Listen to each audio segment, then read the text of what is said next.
السلام علیکم ملګرو. دا وخت د پیښور پوهنتون د پښتو اکیډمۍ په اکیډمي بک شاپ کې ناڅاپي را سره د محترم ډاکټر حنیف خلیل صاحب ملاقات وشو او ډاکټر صاحب چې دی ملګرو تاسو ته به یاد دي چې عالم فاضل سړی دی او د ادب او د تحقیق په میدان کې ډېر کارونه کړي دي. نو ناڅاپي را سره میلاو شو، نو موږ غوښتل چې یاره دغه کوم زموږ د یو څو لحظې دي دغه قیمتي کړو او د ډاکټر سره یو څو خبرې وکړو. نو تاسو هم په دې دغه کې زموږ سره شریک شئ. ډاکټر صاحب السلام علیکم. وعلیکم السلام. سهار صاحب. ډاکټر صاحب یو عامیانه او روایتي تپوس نه کوو چې تاسو مختصر توګه باندې ملګرو ته ووایئ د خپل ژوند حالت لږ بیان کړئ. نوم مې حنیف خلیل دی او په پیښور کې د برنوي کلي اوسیدونکی یم. په قائد اعظم یونیورسيټي کې د پاکستانی مطالعاتو پروفیسر یم، د هغه څانګې ډایرکټر هم یم او زما کار ټول چې دی د پښتو ژبې او ادب دپاره دی. نو په پښتو، اردو او انګریزي کې زما کتابونه چاپ دي چې ټول د پښتو ژبې، ادب، کلتور، سیاست، ټولنیز شعور، لسانیات او د موضوعاتو سره تعلق لري. ډیره مننه ډاکټر صاحب. تاسو ته به اندازه وي چې تر اوسه ستاسو څومره کتابونه چاپ شوي دي؟ بالکل سهار صاحب، اویا نه شمېر اورېدلی دی، یو اویا دوه اویا به چاپ کتابونه وي او زه لږ ډېر ناچاپ هم سره مسودې پرتې دي. ډیره مننه. او ډاکټر صاحب تاسو خپله کوم د پی ایچ ډي ستاسو چې کوم مقاله تاسو لیکلې ده هغه تاسو په ترقي پسند ادب باندې لیکلې ده او زموږ ځینې ملګري داسې چې هغه د ترقي پسند ادب نه ناخبر هم دي. نو که په دې اړه مختصر توګه څه وایئ؟ بالکل تاسو چې د ناخبره خبره وکړه نو زه اول دا وضاحت وکړم چې د ترقي پسند د اصطلاح څوک ووري نو ذهن ته راځي یا کمیونیزم او د کمیونیزم سره بیا ذهن ته راځي غیر اسلامي او لامذهبه تصور. دا بالکل غلطه ده. ترقی پسندی د هیڅ مذهب مخالفت نه کوي او نه کمیونیزم د مذهب مخالفت کوي. یعنی کمیونیزم په خپل د مذهب او عقیدې نوم نه دی، د سیستم او د نظام نوم دی. او ترقی پسند شعور خو د انسان لپاره ډیر ضروری دی. نو دغه ترقی پسند شعور په ادب کې هم عام دی او د نړۍ په ادب کې موجود دی. د رومانوي او تصوراتي دنیا پر رد کې او د هغې په مقابله کې د ادب برخه جوړه شوې ده ترقي پسند شعور چې هغه د مقصدیت ترجماني کوي. ما خپل پی ایچ ډي په همدغه ترقي پسند ادب او په مقصدیت کړې ده چې په هغې کې د عالمي نړیوال تناظر ذکر هم شته او بیا دغه ترقي پسند نړیوال تناظر په پښتو ادب څه اثرات دي. نو په پښتو ادب کې ما صرف شاعري اخیستې ده او د شاعري هم د 1929 پورې چې کوم دور دی د شاعرۍ په هغې باندې د ترقي پسندۍ اثرات څه دي او کوم ترقي پسند شعور زموږ په نوې شاعرۍ کې موجود دی تر 1929 پورې. په هغې ما مقاله لیکلې ده او هغه اوس کتابي شکل کې چاپ ده چې خلک یې لولي. ډیره مننه ډاکټر صاحب. تاسو د خپلې د مقالې او بیا د ترقي پسندۍ ذکر وکړو. نو موږ وګورو په پښتو ادب باندې د ترقي پسند ادب څومره اثر دی تر اوسه پورې؟ ډېر ژور اثر دی. داسې ده چې د ترقي پسندو مصنفینو تنظیم خو ډېر وروسته جوړ شوی دی. انجمن ترقي پسند مصنفین په متحده هندوستان کې په 1915-16 کې جوړ دی چې هغوی په شعوري طور د ترقي پسند ادب دغه اجزا او عناصر وښودل. خو هغه کوم اجزا عناصر چې په شعوري طور د یو تحریک په شکل زموږ مخې ته راغلي دي نو په پښتو ادب کې د هغې جرړې د ډېر پخوا نه موجودې دي. مونږ که وګورو زموږ په کلاسیکي ادب کې هم هغه ترقي پسند شعور موجود دی او هغه ټولنیز شعور، هغه مقصدیت چې ترقي پسندان یې ذکر کوي هغه زموږ په کلاسیک کې موجود دی. که مونږ خوشحال بابا، رحمان بابا او د کلاسیک دغه نور لوی شاعران راواخلو نو هماغه مقصدیت، هماغه سیاسي شعور، هماغه ټولنیز شعور او هغه د تصوراتي دنیا په جواب کې د ځمکني حقیقتونو ترجماني چې ده چې ترقي پسندان یې کوي هغه زموږ په کلاسیک کې هم موجوده ده. بیا دا تسلسل را روان و چې په 15 کې ورته د تنظیم نوم ورکړی شو. سره دی چې په تنظیم او تحریک کې فرق دی. تنظیم دپاره عهدې ټاکلی کېږي او د هغې دپاره یو منشور لیکلی کېږي او د هغې دپاره ذمهوارۍ ټاکلی کېږي خو تحریک چې دی هغه د لپاره د کومې عہدې او د کوم داسې تنظیم ضرورت نه چې په هغې کې ذمه دارۍ تقسیم شي. تحریک چې دی یو محرک جذبې ته وي او په شعوري ډول چې په اجتماعي ډول کله د یو خاص مقصد دپاره هڅې کیږي هغه د تحریک شکل واخلي. نو د تنظیم نه مخکې ترقي پسندي تحریک بیا تنظیم شو، د تنظیم نه بعد هم د تحریک هغه عناصر موجود دي. یعنې تاسو داسې وګڼئ چې تنظیم خو ختم شوی دی، نه په هندوستان کې شته او نه په نورو سیمو کې د انجمن ترقي پسند مصنفین څانګې شته، خو تحریک او د هغې اثرات موجود دي. هغه په پښتو کې موجود دي، په پښتو شاعرۍ کې موجود دي او د خوشحال بابا او رحمان بابا نه راواخله تر ننه موجود دي. زما خیال د پښتو ادب یو دور داسې نشته چې هغه د ترقي پسندۍ نه خالي وي. تاسو په خپل دغه کې د خوشحال بابا او د رحمان بابا ذکر وکړو، نو زموږ دلته کې د 1921 نه د انجمن اصلاح الافاق نه او بیا د خدای خدمتګار تحریک دغه چې کوم د ادب او د پښتو ژبې لپاره کار کړی دی، نو هغه کې د ترقي پسند ادب د 1921 نه هغه چې د راغست دی.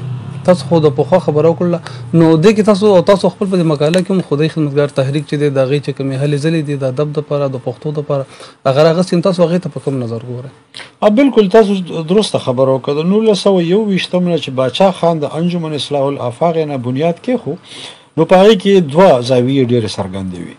یو د زده کړې تعلیم او د سکولونو یو نظام چې دی هغه ذاتي سکولونه، آزاد سکولونه یا مدرسې، هغه باچا خان شروع وکړه. شروع خو د 1910 نه کړې وه، لومبۍ مدرسه په عثمانزو کې په 1910 کې جوړه وه. خو بیا د سکولونو د جال دومره خور شو چې په ټوله پښتونخوا کې 140 آزاد سکولونه باچا خان جوړ کړ. نو دغه تعلیم طرف ته پښتانه رابلل. او دویمه خبره دا ده چې د تعلیم ته نورې ودې ورکولو لپاره لیکوال، شاعران، ډرامه لیکونکي او نظم نگار دا هم د انجمن ترقي پسند مصنفین غړي جوړولو، برخه جوړول، دا د باچا خان ډېر لوی یو قدم و. اوس چې دا کوم شاعران ادیبان د انجمن اصلاح الافاق نه سره تړلي وو، هغه ټول ترقي پسند وو. هغه دا هغه خلک وو چې ادب یې د تصوراتي نه حقیقي کو، دا هغه خلک وو چې د مبالغې نه حقیقت ته راغلل، دا هغه شاعران وو چې ادب یې د آسماني فضا نه ځمکې ته راوستو او په دې ځمکه سیستم او نظام او ظلم او انساني رویې دا د ادب برخه جوړې کړي. نو هغوی په خپل مزاج کې بالکل ترقي پسندان او دا څومره لوی شاعران چې دي چې تاسو ګورئ، کرامت شاه فولاد، عبدالمالک فدا، شاد محمد میګي او خلیق صاحب، عبدالخالق خلیق، او دا ډېر سینیر خلک چې هغوی د ادب مقصدي کو، هغوی د ټولنیز شعور ترجمان کو. او بیا وروسته په دې باندې لکه ولی محمد طوفان صاحب، کلندر مومند صاحب، همیش خلیل صاحب، ایوب صابر او اجمل خټک ډېر اهم شخصیت دی په دغه ترقي پسندۍ په حواله، او ډېر ګڼ شمېر شاعران او ادیبان چې دی هغه د دغه انجمن اصلاح الافاق نه را پیدا شوي، د خدای خدمتګار تحریک برخه جوړه شوي، او بیا هغه ترقي پسند شعور د ادب برخه جوړول د دې شاعرانو ادیبانو کار و چې تر ننه د هغې اثرات موجود دي.